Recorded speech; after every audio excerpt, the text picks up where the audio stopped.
सर्वांचं स्वागत आहे माझ्या सर्व पत्रकार लागेल सर्व पत्रकार मित्रांचं भारतीय जनता पार्टीच्या वतीनं या ठिकाणी स्वागत करतो। आमचे नेते राज्याचे उच्च व तंत्र शिक्षण मंत्री आदरणीय चंद्रकांत दादा, त्यांच्या समवेत व्यासपीठावरती आमचे भारतीय जनता पार्टीचे सर्व नेते,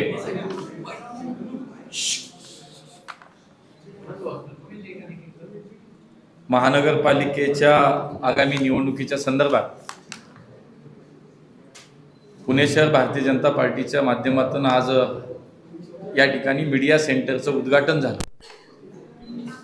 आणि पुढच्या काळामध्ये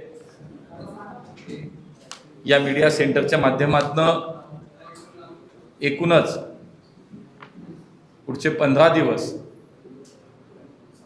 पक्षाचं सर्व प्रसार माध्यमाचं सर्व प्रकारच्या मीडिया, इलेक्ट्रॉनिक मीडिया असेल, प्रिंट मीडिया असेल, त्या संदर्भात भारतीय जनता पार्टी म्हणून आमची भूमिका निवडणुकीच्या संदर्भात या ठिकाणी सर्वांसाठी मांडली जाईल। या महानगरपालिकेच्या निवडणुकीला पुणे म्हणून, भारतीय जनता पार्टी म्हणून आम्ही या ठिकाणी सामोरे जातोय। भारतीय जनता पार्टी, आरपीआय आणि शिवसेना ही आमची युती आहे। त्यामध्ये आरपीआय आणि भारतीय जनता पार्टीची आमची युती सर्व जागा जे काय वाटप होतं ते सर्व संमतीनं पूर्ण झालं। शिवसेनेच्या संदर्भात काही एबी फॉर्म त्यांनीही जादा दिलेत, काही आमच्याकडनंही जादा दिले गेलेत, परंतु अजूनही युती व्हावी याच भूमिकेमध्ये आम्ही सुद्धा आहोत। त्यामुळे युती राहावी याचे प्रयत्न आमच्या सर्व नेत्यांच्या माध्यमातून माननीय देवेंद्रजी असतील, शिंदेसाहेब असतील, यांच्यातील चर्चेतनं ही युती राहावी अशा पद्धतीची आम्हाही सर्व कार्यकर्त्यांची इच्छा आहे आणि ती भूमिका आहे। त्यामुळे युती टिकेल या पद्धतीने, यासाठी आमचे सगळ्यांचे प्रयत्न सुरू आहेत।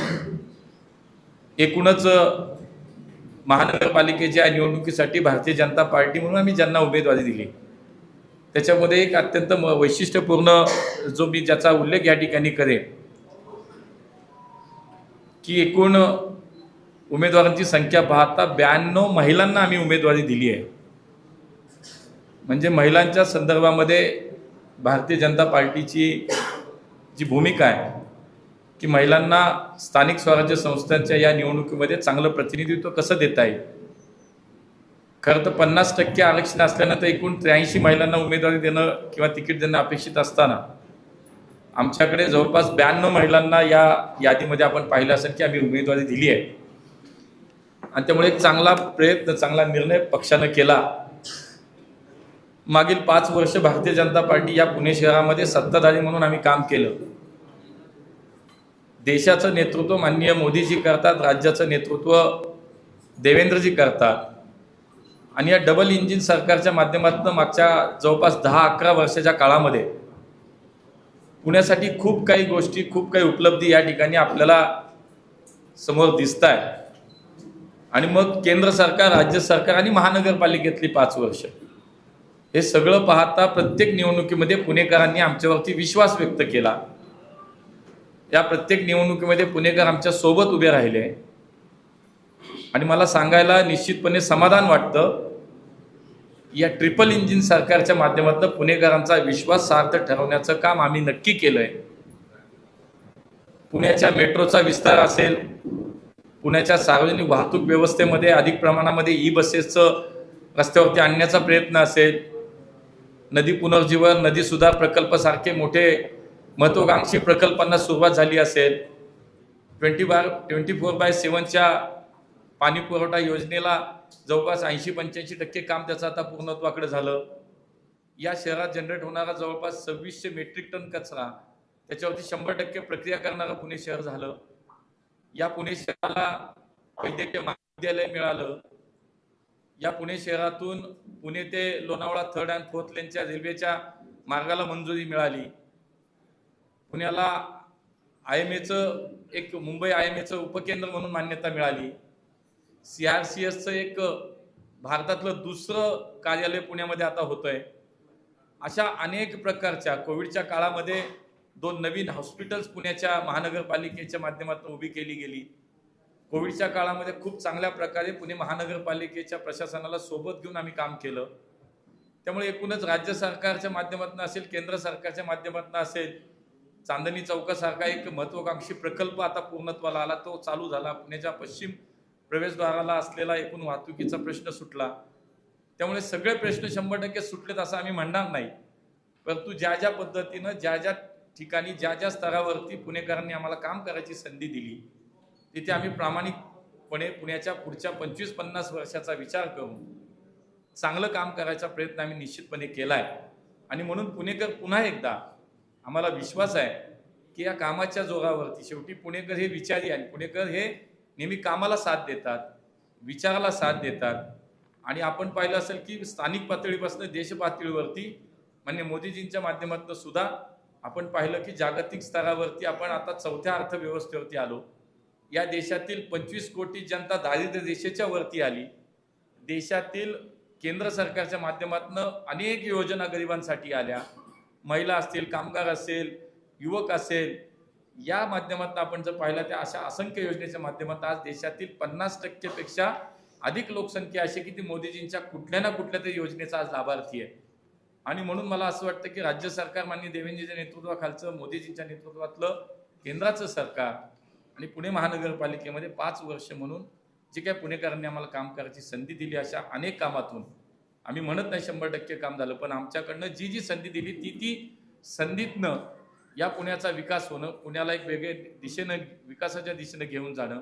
पुणे हे एक IT हब आहे, पुणे हे सांस्कृतिक राजधानी, विद्येचं माहेरघर म्हणून पुणे हे देशातील सर्वोत्तम शहर बनवण्याच्या दृष्टिकोनातनं जे आम्हाला प्रामाणिक प्रयत्न करता आले ते आम्ही मागच्या 5 आणि महापालिका 5 आणि राज्य सरकार, केंद्र सरकार म्हणून 11 वर्षाच्या काळामध्ये या पुण्यासाठी खूप काही करायचा प्रयत्न आम्ही प्रामाणिकपणे केला. आणि म्हणून आम्हाला विश्वास आहे की येत्या निवडणुकीमध्ये निश्चितपणे पुणेकर पुन्हा एकदा कामाला मत देतील, पुणेकर हे विश्वासाला मत देतील, पुणेकर हे पुण्याच्या भविष्याला मत देतील. आणि म्हणूनच भारतीय जनता पार्टी म्हणून आम्हाला विश्वास आहे की पूर्ण ताकदीनं आम्ही निवडणूक जी लढतोय, पुणेकर आमच्या सोबत राहतील. पुन्हा एकदा पुण्याचा महापौर हा भारतीय जनता पार्टीचा होईल हा विश्वास आम्हाला वाटतो. तुम्ही आता म्हटलं की 92 महिलांना उमेदवारी दिली, पण एक महिला अशी आहे जिचं उमेदवारी याचं तुम्ही काढलं, पूजा मोरे म्हणून आहे, आता रडतरड झाल्या होत्या. ऐनवेळी असं काय झालंय तुम्हाला? नाही, असं बघा, पुण्यामध्ये 2-3 ठिकाणी असं झालं. दुसरं उदाहरण तुम्हाला देईन, आमच्या सम्राट थोरात त्यांच्या मिसेसला तिकीट दिल्यामुळे आम्हाला राजेंद्र काकडेचा फॉर्म मागे घ्यावा लागला. असे अनेक ठिकाणी निर्णय झाले की ज्या ठिकाणी शेवटी पक्षाचा निर्णय जो असतो तो सामूहिक निर्णय होतो आणि त्यावेळेला असं वाटतं की आपल्याला एखादा उमेदवाराला थांबवायचं, दुसऱ्याला तिकीट द्यायचंय आणि म्हणून आपण त्या ठिकाणी नवीन उमेदवार पक्षाचा पुरस्कृत देतो. पुण्यात एकूण भाजपने एकूण किती फॉर्म दिलेले आहेत आणि जर युती झाली तर किती माघार घ्यावी लागते? नाही, आता आम्ही जवळपास सर्व ठिकाणी, कारण तुम्हाला सांगतो की 105 नगरसेवक आमचे ऑलरेडी होते आणि आम्ही पहिल्या दिवसापासून सांगत होतो की आम्ही युती करणार आहोत. परंतु शिवसेनेतल्या काही लोकांनी एक नगरसेवकाच्या जीवावरती सांगायला लागले की आम्ही सगळे जागा लढवणार. तरी सुद्धा आम्ही सांगत होतो की आम्ही 105 जागा असताना सुद्धा युतीत लढणार आहोत. RPI असेल, शिवसेना असेल, हे आमचे युतीतील सहकारी आहेत. त्यामुळे अजूनही आमचे दादा इथं आहेत, दादा उदयजी सामंत, देवेंद्रजी आणि त्याच्यानंतर शिंदे साहेब, या स्तरावरती चर्चा, निलमताई असतील, या स्तरावरती चर्चा आजही चालू आहे. त्यामुळे युती टिकावी याच भूमिकेत आम्ही आज पण आहोत. उदय सामंत अजितदादांशी चर्चा करताय आणि तुमची सोबत तुम्ही सांगितलं सगळे इन्फॉर्म दिले, मग युती तुमची पोपट महिन्याची. आता ते अजितदादांबरोबर काय चर्चा करतात मला माहित नाही. आमची आणि शिवसेनेची काय चर्चा चालू आहे हे तुम्ही मला विचारलं तर मी ते सांगितलं. कुठल्या लेवलला आली चर्चा? मी सांगितलं ना, आमचे दादा उदय सामंत, निलमताई, देवेंद्रजी आणि शिंदे साहेब हे सगळे मिळून त्याच्यावरती निर्णय करतील. जिल्ह्याचे प्रमुख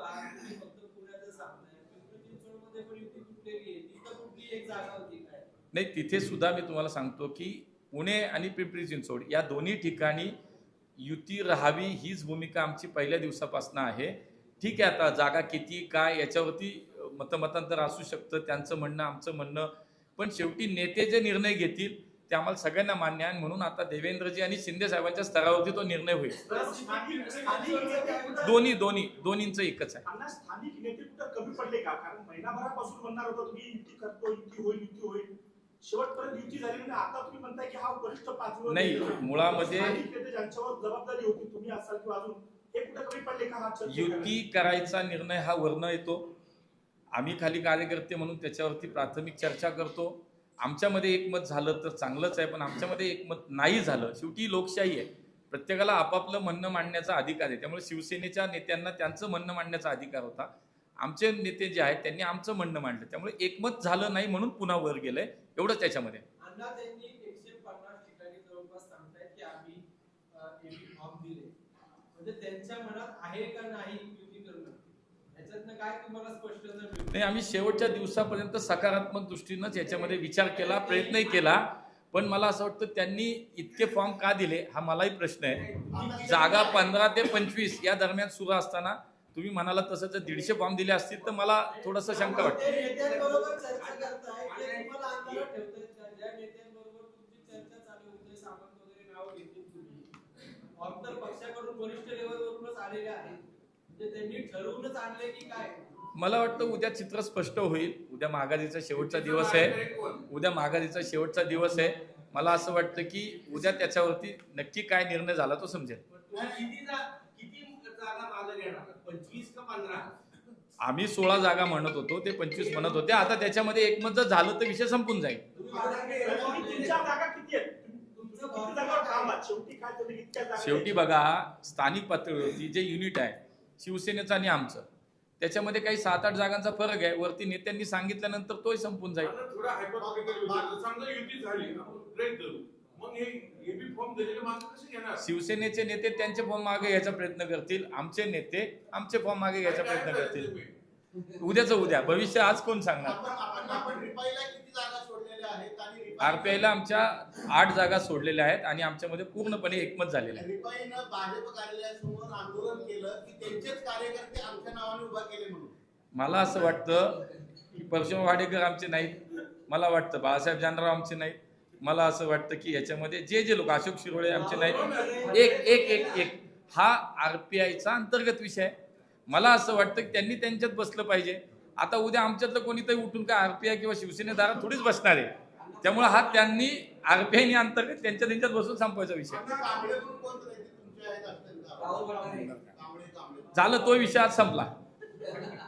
तुमच्या पक्षाकडून रोहिदास चोरगे हे जे गुन्हेगारी पार्श्वभूमीचे आहेत त्यांच्या पत्नींना उमेदवारी देण्यात, इतरही पक्षांकडून, राष्ट्रवादीकडून आंदेकरांना जे हत्येच्या आरोपामध्ये आहेत किंवा बापूंना आहेत, तर ह्या अशा उमेदवारी देण्यामुळे तुम्ही पक्ष पुण्यातली गुन्हेगारी आणखी वाढवत आहे.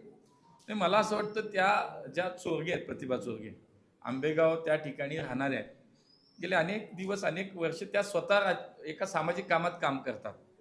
आता या पार्श्वभूमीवरती तुम्ही म्हणाल की मग हे आणि ते वेगळे कसं, तर मला असं वाटतं की ज्या वेळेला माननीय पालकमंत्री बोलतात की या शहरातले गुन्हेगारी संपली पाहिजे, कोयता गँग संपली पाहिजे, आणि दुसऱ्या बाजूला पुण्याच्या पूर्वेपासून पश्चिमेपासून दक्षिणेपर्यंत त्यांची उमेदवाराची यादी पाहिल्यानंतर सरसकट आपल्याला दिसतं की हे कुठल्या तत्वात बसतं हे मला माहीत नाही.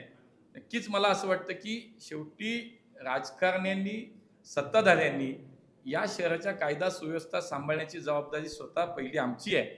आणि त्यामुळे खरं तर कोण कोणाला दिली आहे तुम्ही नीट तपासा.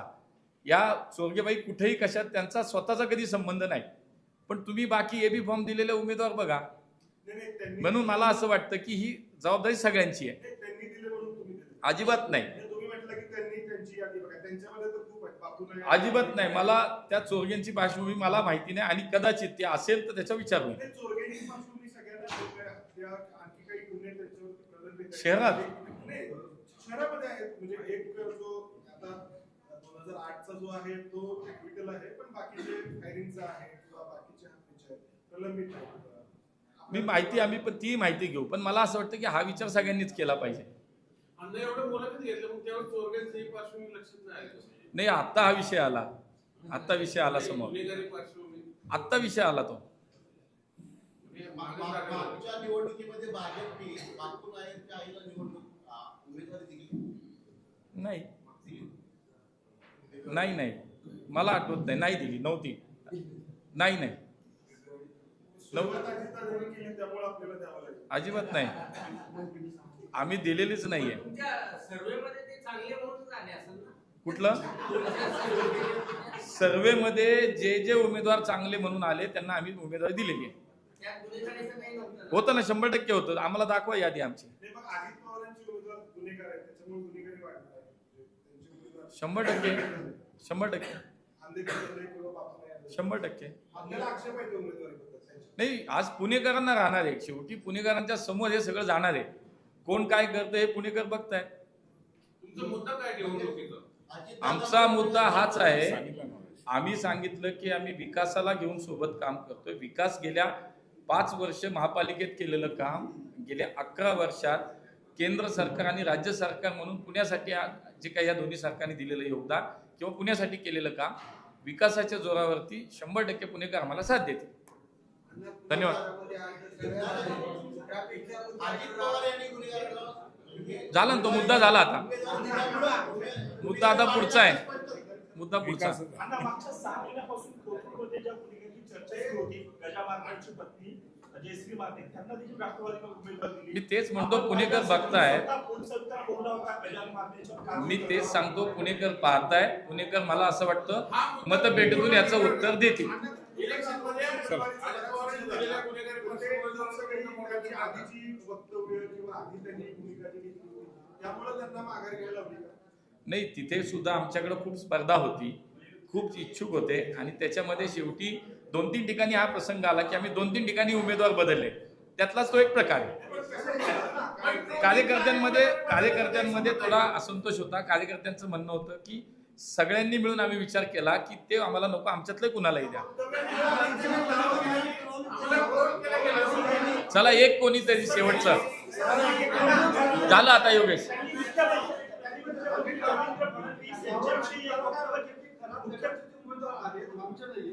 कोण कोण? अजित पवारांचं म्हणणं आहे, हा, अजित दादांना असं विचारलं गेलं तर त्यांचं म्हणणं आहे की खराब गटाचे उमेदवार कोण? सचिन. गुन्हेगार जे आहेत, त्यांच्यावर पण चिन्ह त्यांचं घड्याळ असणार. आता माझ्यापेक्षा तेच सांगू शकतील. योग्य, धन्यवाद.